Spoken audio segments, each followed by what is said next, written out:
Hey guys, Krzysztof the Polish guy here, and I must say, I rewatched James Cameron's Avatar in theaters. I seen this movie many years ago when it came out, and later I saw it with a friend on DVD when it came out, and since then I haven't seen it since. So I recently, since it's been re-released in theaters, I went to see it. And what do I think about it? I gotta say, there are two extreme sides to the thoughts about this movie. There are people who thought back then and still think now it's like the best movie ever, and then there are those who consider it just an IMAX candy that otherwise is trash. And I admit I've been one of those people for quite some time. So, can we really find a middle ground? I think we can, and that's what we're gonna do here in my review, because I am very much in the middle ground now about that movie. I do not think it's one of the greatest movies ever made, not even close. And as I said, there is now a vocal minority who calls this movie an outright trash.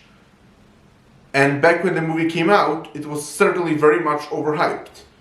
And I think this is why some people call it an outright trash, because admittedly when it came out the movie was super overhyped, and now it seems to have been forgotten admittedly by most people. So yeah, I personally, as I said, think the movie falls somewhere in the middle of the spectrum. Personally, I think the movie is just okay. It's an okay movie with beautiful visuals and admittedly pretty great world building. So yeah, there are some really good parts of the movie and some really bad parts.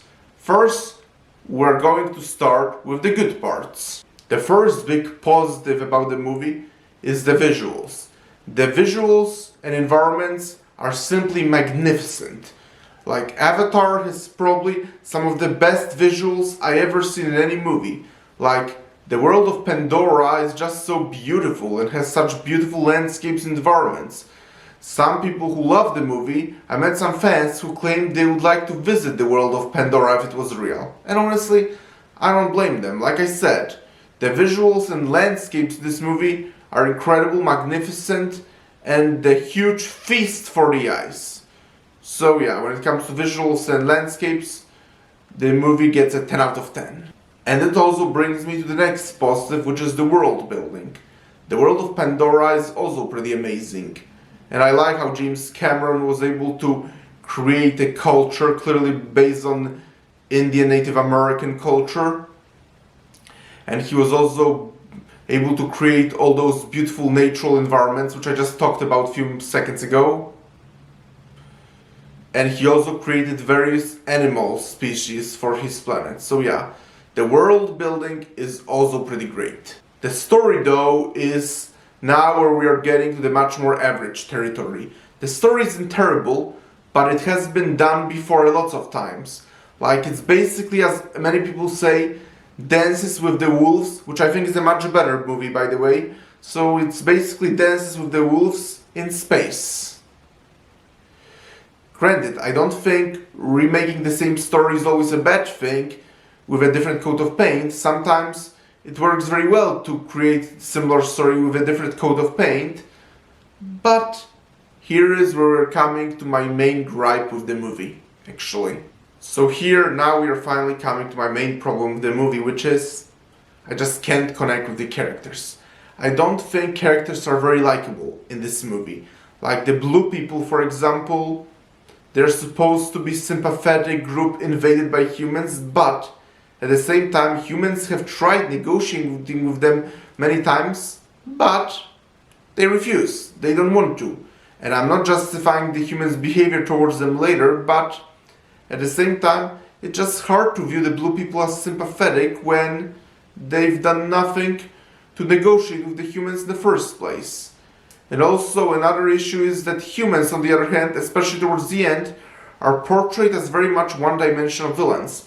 They have very sympathetic motivation for what they're doing, and I think there could be lots of depth and complexity involved there, but instead they're just turned into cartoony villains toward the end of the movie. I really think there should be more gray area in the movie. There should be good humans, bad humans, good blue people, bad blue people, because for a movie like that it would be just perfect to have much more complexity involved. Instead, the movie very much chooses a side for you which you have to root for, and towards the end of the movie it's just a pretty good and evil battle for a movie that could very much be complex. And as I said, the characters are just so one-dimensional and they aren't very likable to me. So that's my biggest issue with the movie. I just cannot connect with the characters. Okay, so here's my review of the James Cameron's Avatar. Like, it's an average movie, not terrible, not great, with beautiful visuals and great world building. We'll see how the sequel will turn out. Maybe it will surprise me, maybe it will improve upon my problems with the first movie, or maybe it will retain them. We will see.